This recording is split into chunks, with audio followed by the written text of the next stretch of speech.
Hello students, in this video we are going to solve question number 12 of exercise 9.1. Question is saying that from the top of a 7-meter high building, the angle of elevation of the top of a cable tower is 60 degree and the angle of depression to its foot is 45 degree. Find the height of the tower. So you have been given a building having a height of 7 meters. आपके पास एक building है students. This is the building and this building is having a height of 7 meters.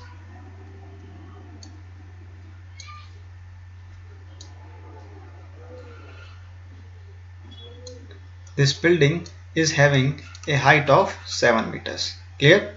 And the question is saying that the angle of elevation of the top of a cable tower and next to it is a cable tower. Cable tower जो है आपका कहाँ पे है? Building के opposite में है. Clear? Building के ऑपोजिट में क्या है? केबल टावर है.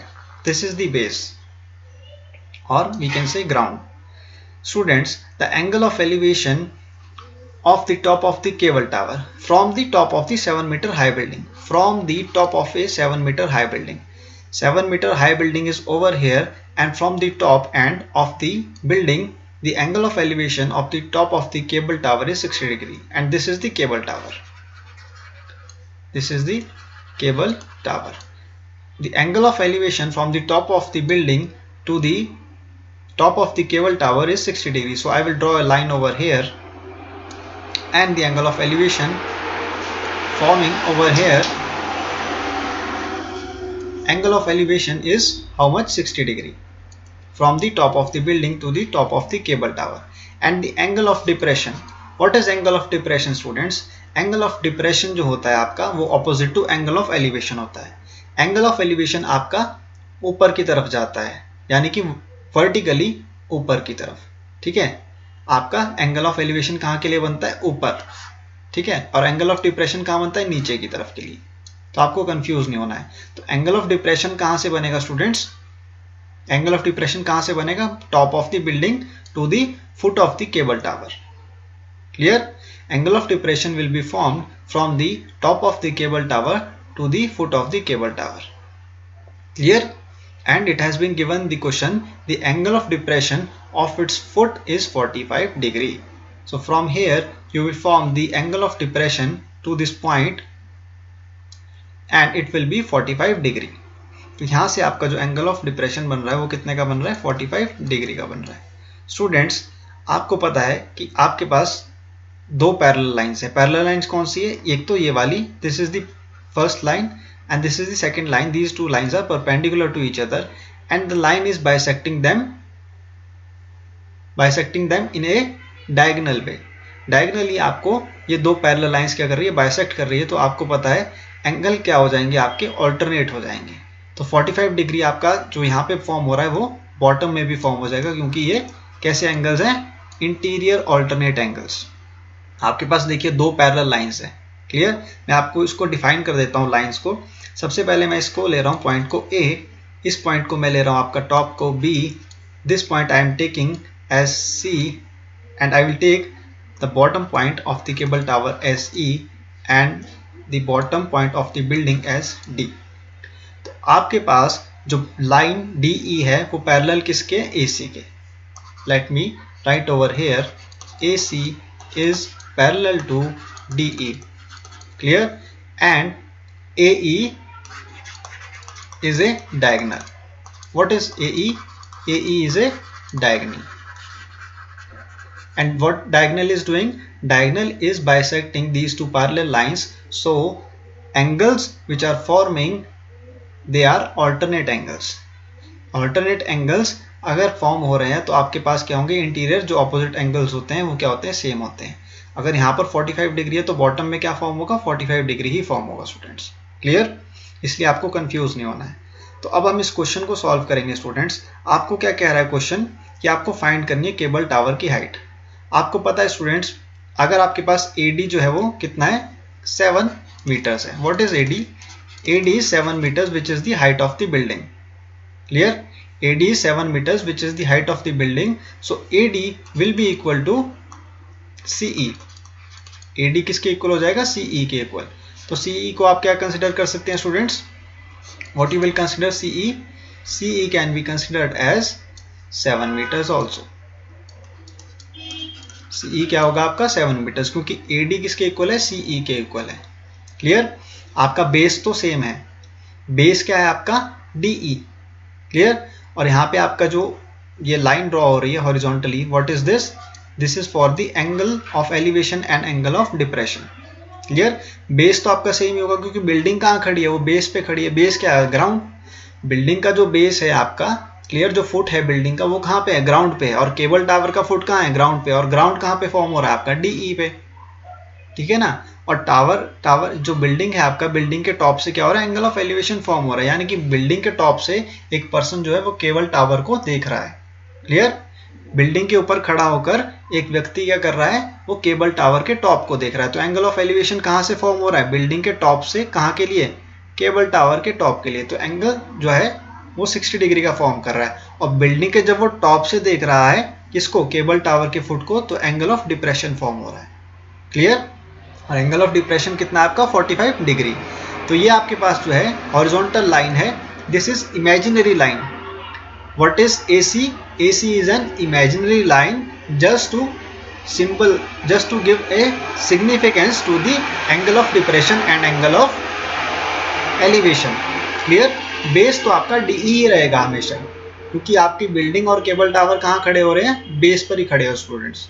क्लियर, बिल्डिंग और केबल टावर आपके कहाँ खड़े हो रहे हैं, बेस पर। तो बेस क्या आपका DE, इस पे आपको कंफ्यूज नहीं होना है। Now I will proceed with the explanation और the solution of this question. I will consider the triangle ADE. First of all, I will consider the triangle ADE.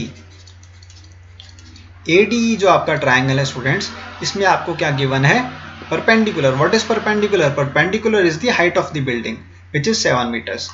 So I will take perpendicular and base is DE, which is equal to tan 45 degree. What is perpendicular over base? Perpendicular over base is tan.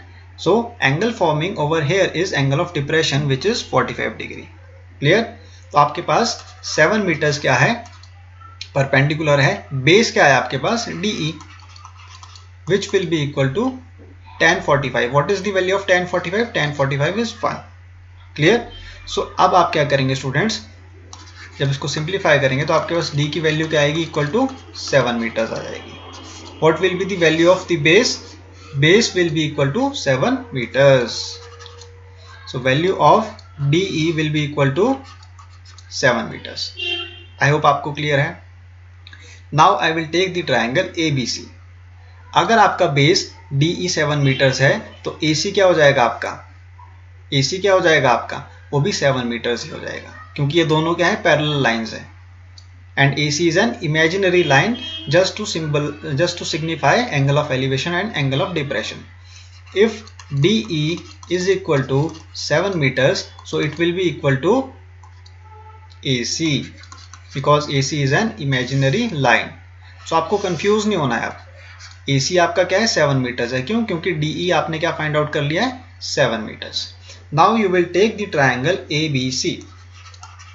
In triangle ABC, what you will do, you will take the perpendicular over base, which will be equal to tan 60 degree. What is the perpendicular in this case? Perpendicular is BC, which is the height of the tower. Perpendicular is BC, which is the height of the tower.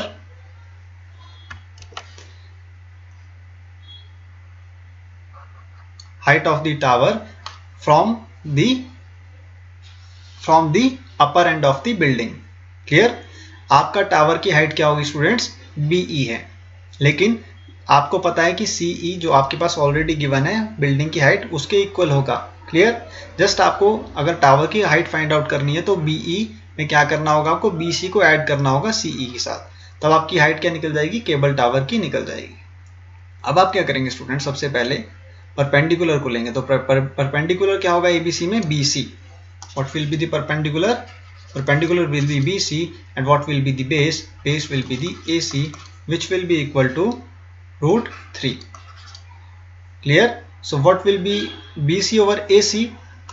BC will be equal to, what is the value of AC? AC is 7 meters. Now you will cross multiply it.